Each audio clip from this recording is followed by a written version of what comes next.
Good morning, everybody, and welcome back to Wisdom. Can never get that right. I should change the title because I can't get that right.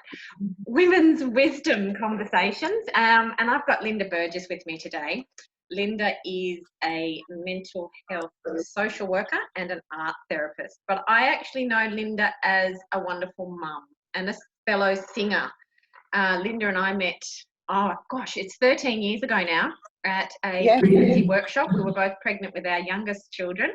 And then I had the pleasure of singing with Linda in an a cappella singing group that we both belong to.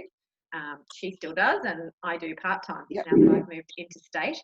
So that's how I know Linda, and I love her energy, and it's her art therapy, I think, that I'm most intrigued with at the moment.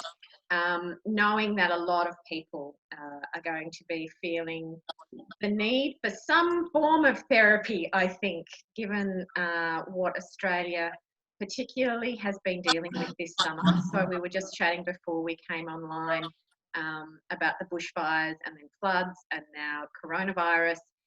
So there's sort of a certain level of underlying trauma I think everybody's heading into this with. Add to that, job uncertainty, bringing kids home, what the hell do I do with that? Dealing with how kids are responding to what they've been through.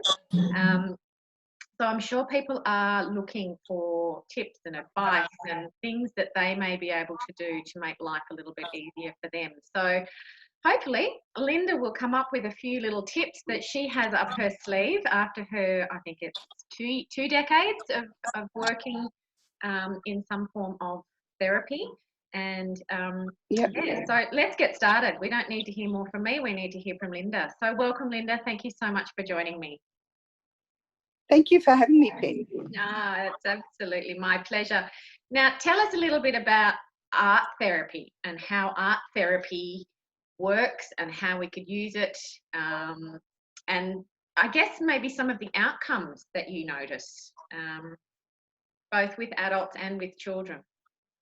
Yeah, so I love art therapy because it's a way of connecting to your unconscious. So when you're in therapy with someone, say in a talk therapy, like in my mental health social work role or with a psychologist, it takes a lot more work to get to what's happening unconsciously. But when you tap in through using art materials, it's a much more rapid way of connecting. So just for example, I was working with someone who, one of the processes I do is like a landscape of your life where you're flying over your life in the meditation and you're looking at, the terrain below, what it looks like, and then you create that in a painting or some kind of art form, and then we talk about it.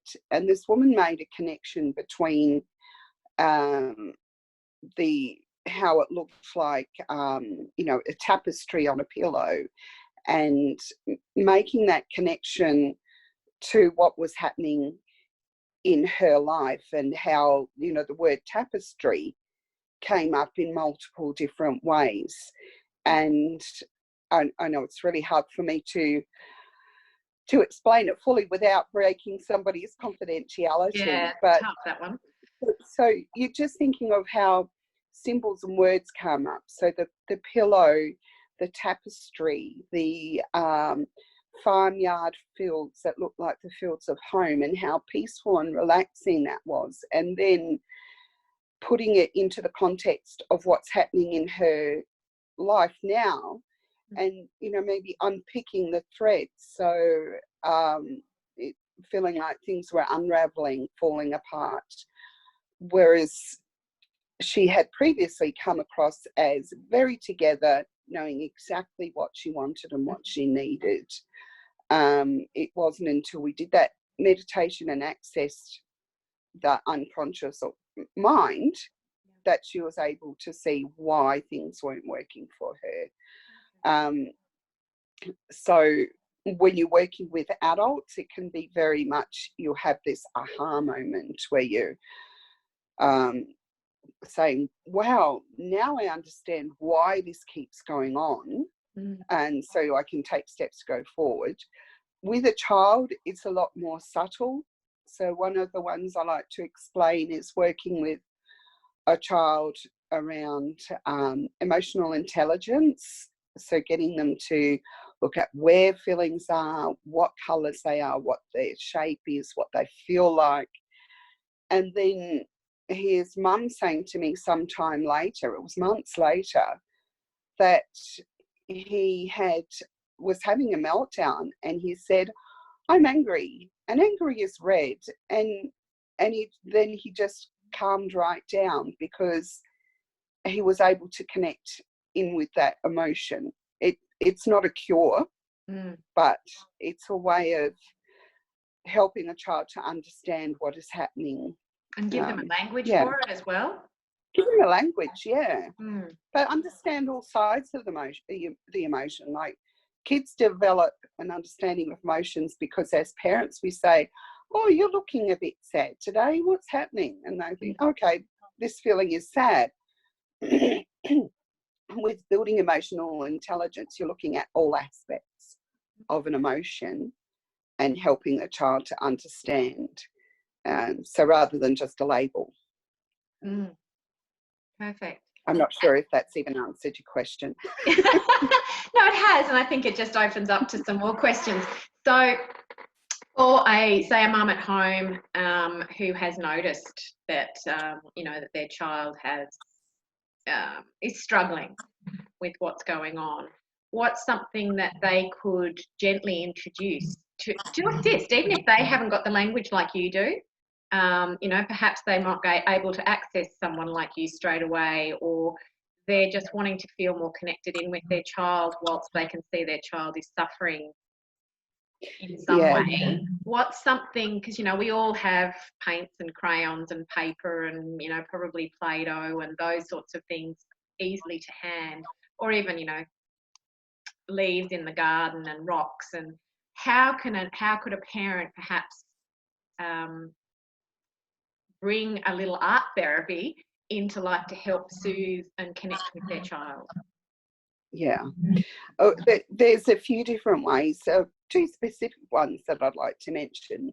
And one is, like you talked about, helping the parent to connect with the child. And one of the beautiful ways of doing that is to do a mirroring exercise. And you can do mirroring with dance as well, but I like to do it with art.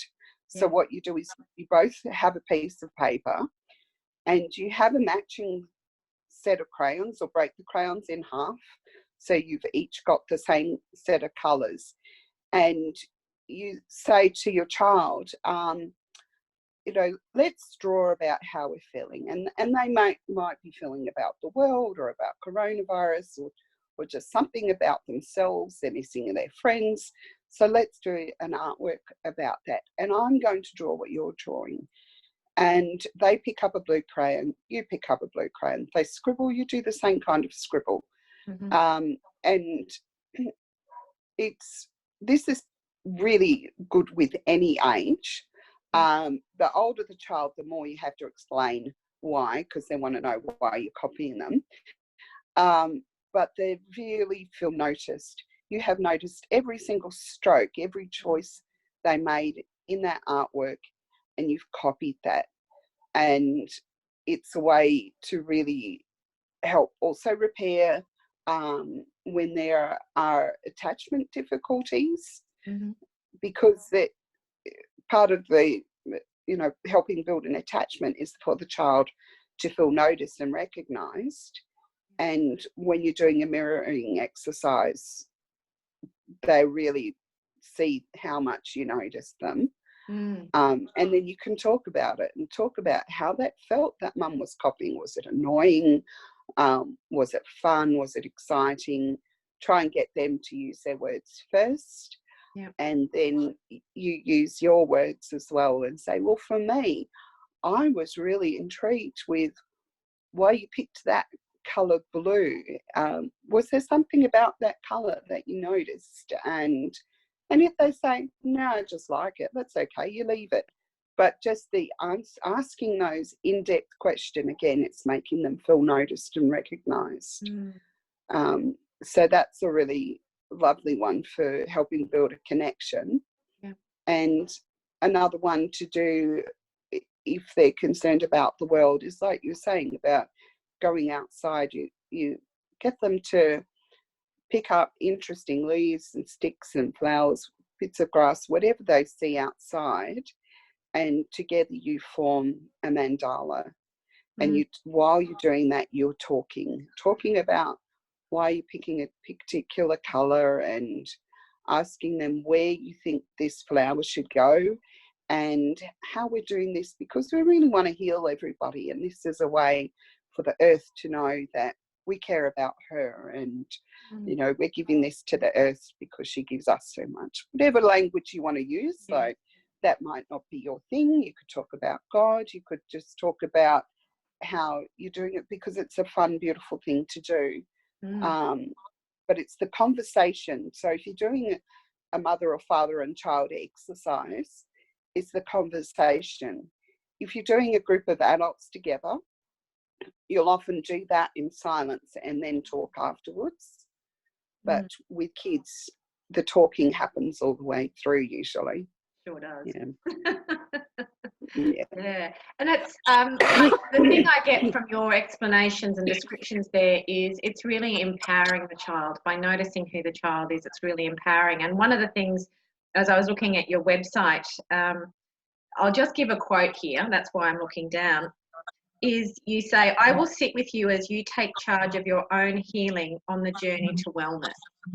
Now, I love that, because we all have the ability to heal ourselves. Sometimes we just need help to get there. But we're the ones that know ourselves the best. And it's such an empowering way that you've presented how you work as a therapist. So, you know, I love that. And I think the more empowered people, children, you know, everyone, it's a better place, because then you're making choices based on what you want rather than what you fear not having, or you know, reacting from something else. So you know, how did you come to that place in realizing that that's how you operate and what you bring when you're being a therapist?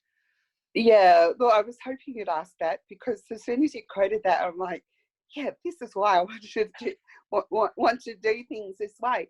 I know things are gradually improving, but when I was a young mum, so my eldest is 24, there was still a very much, this is the way you do things, and from the outside, like you know, doctors, nurses, or what have you, and you don't know anything as a mum, so I'm going to tell you, and done in a beautiful way often. But like, I remember one time my daughter was a baby and I was on my own, and I could not get her to settle, and I had a nurse come to the house and show me, you just put her in the pram, find a rough surface and push the pram back and forth until she goes to sleep. And she said, and if you have a shower, and don't take her in the bathroom with you, she's not going to die. That's fine. That was a little bit empowering, because I'm like, okay, yes, I can have a shower, she won't die. But she missed all of those opportunities to say, what are you doing? How is this working for you? What's going on when you can't have a shower without your child in the bathroom? And missed the fact that I had postnatal depression, which actually nobody picked up with any of my children. But I was hearing a lot, people saying, if I take my child to the doctor just thinks I'm being hysterical over a fever. And then on the other side, I was seeing doctors miss fever in baby as a sign of, you know, whatever serious illness, and not seeing anyone making that connection between mums getting dismissed and children having diagnoses missed, and feeling unheard as a mother as well. Not all the time, but often. And when I started doing this kind of work, my daughter was 2 when I graduated, so it was still very fresh for me. I always made sure that I said, well, you're the expert on your child. Tell me what's happening, and we can try and unpack that. And maybe there's some things that I can help you with. And I kept on finding mums were doing everything that I would have considered right. Mm. And all I was doing was saying, well, you are doing it right, Pip. You know, you are doing all the things. Are you expecting too much of yourself, maybe? Are people being critical of you? Because you're doing really well. And, you know, sometimes we mistrust ourselves. Oh, yeah. And, you know, having someone say, no, you are doing it right. It didn't mean they didn't need to talk to me still. Yeah. Because parenting is still very difficult. But then they knew that they could tell me anything and I wouldn't judge them. Yeah. And I think that's really important. Yeah, it's really empowering. I mean, I'm hearing echoed in my own experience a lot of what you're saying there. And when you do find a practitioner of some description who believes in you and supports you and encourages you and asks you, well, what do you think is going on here? And you go, oh, I don't know. And then they go, yeah, you do. Have a think. You do know what's going on. And then you come up with the thing that you've swallowed down and they go, there we go, let's explore that. And at the end of it, you go, oh my goodness, I really did know that. And it's such an empowering place to come to as a mum, which then leads you to be able to do that with your children. So by working with mum, you're actually working pretty much with the whole family, aren't you? Yeah. And look, initially I wanted to work with children, and my first job was in a foster care agency. But I kept realising that I couldn't do the work with the children that I needed to. Where I was best off was with the parents, so they didn't end up in the foster care situation, that I was helping the parents and thereby the whole family. And I do work with children now, but a lot of my work with the children is also talking to the parents and reassuring the parents. And I was going to say, sometimes it's actually it's through working with the children that you get to the parents. So it's the parents notice something's going on and seek help. And by you stepping in and helping the child, it can then come back through to the parents so that they can become empowered through their child, I guess. So that you know, this sort of it's never a one-way street. It always kind of flows in both directions. And that's the social work side of my background, is that we don't see a person as a single entity. You're always saying, who are the people around you? Who do you see? Who are your family? Who are your friends? Who are you connected with and not connected with? So it's always more than just that one person. And, you know, if somebody's having troubles with any kind of a relationship, well, all I can say is I can help you with this side of things, but unless your partner or friend or whatever gets help for themselves, we're only working on one aspect. So you're never going to be completely resolving an issue if you're only working with one part of the system. Whereas if we're seeing a child and the parent, even if the parent is just connecting over their child, then there's a lot more chance that things will improve.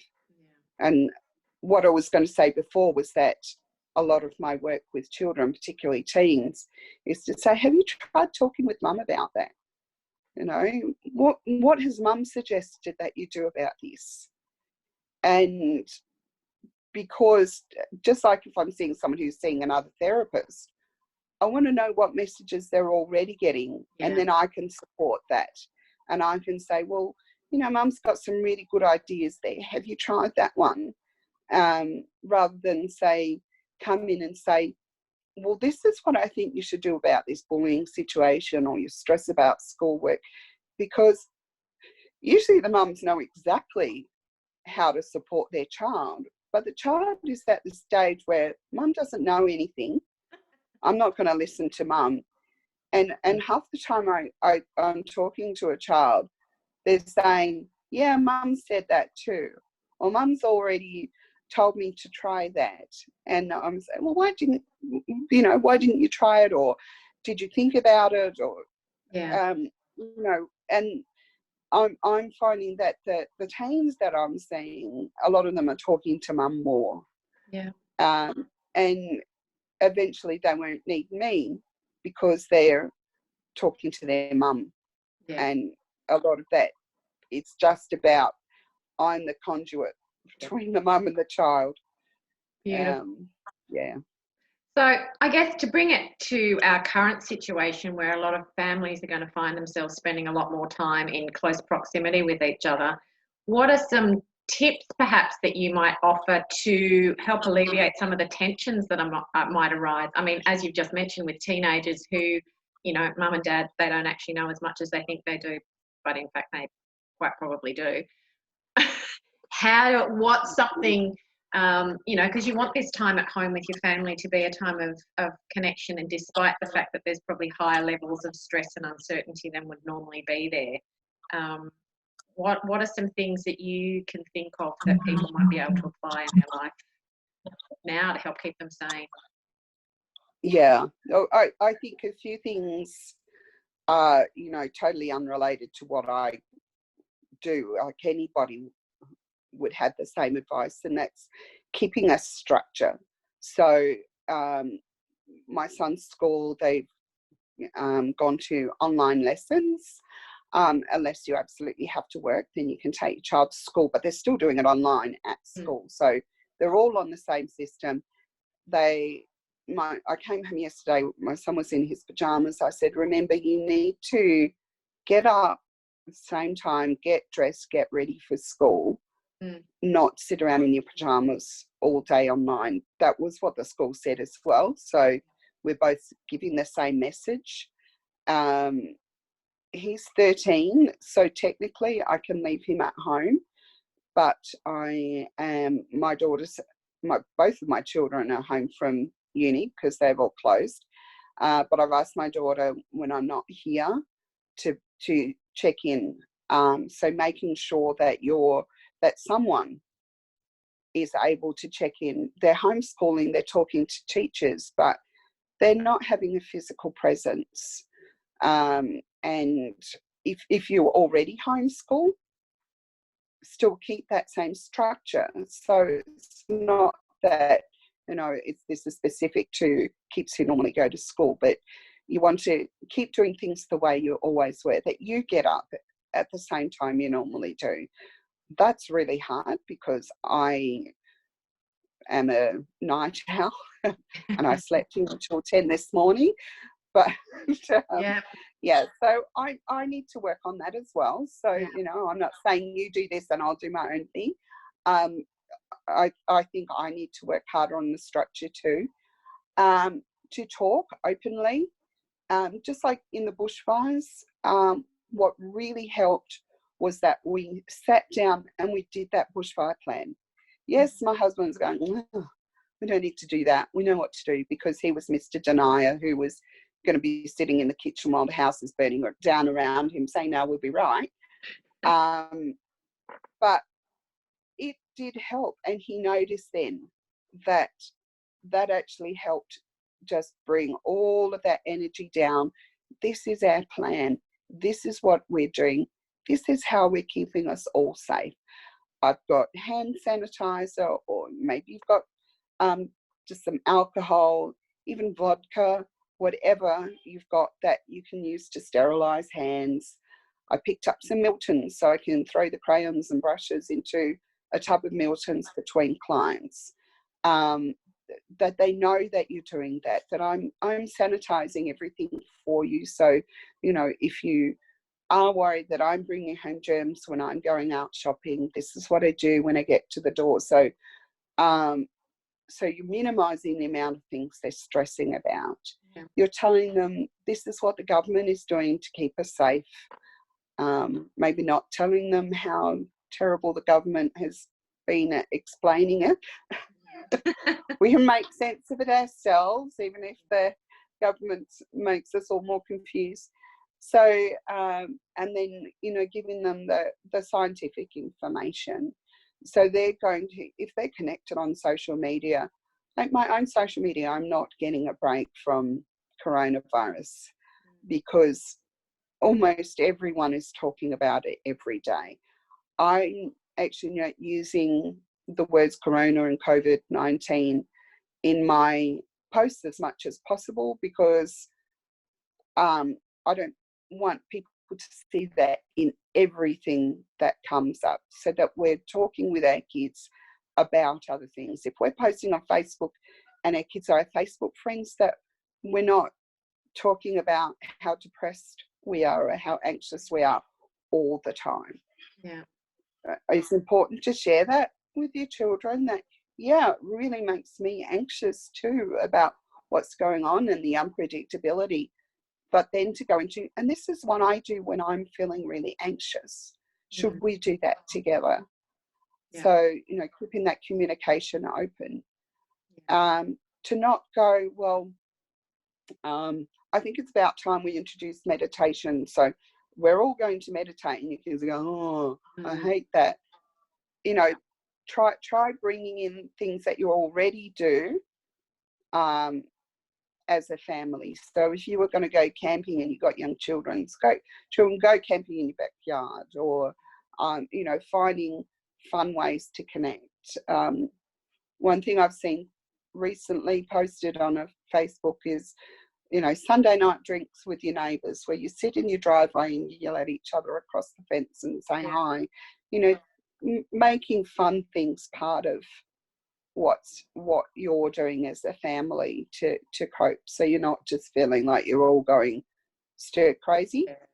And the last thing, going back to that routine, if your children are driving you nuts because they're not doing their schoolwork and not following a routine, give yourself the permission to not follow the routine.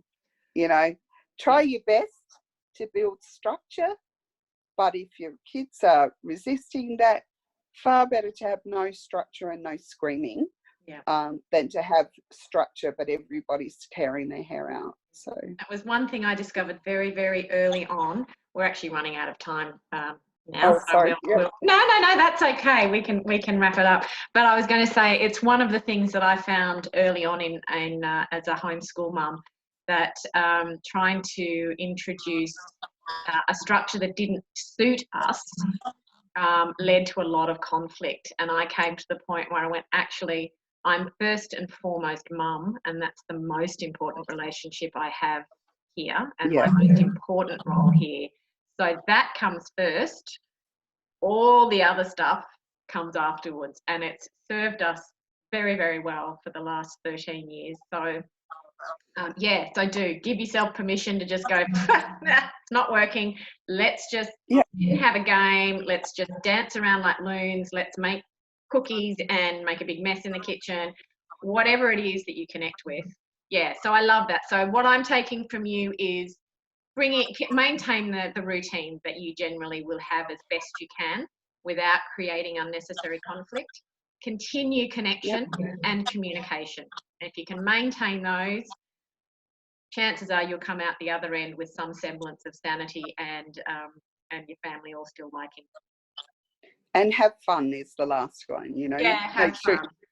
Have fun. Like you said, dance around, make cookies. Yeah. They're not going to drop out of society because we've had this pause.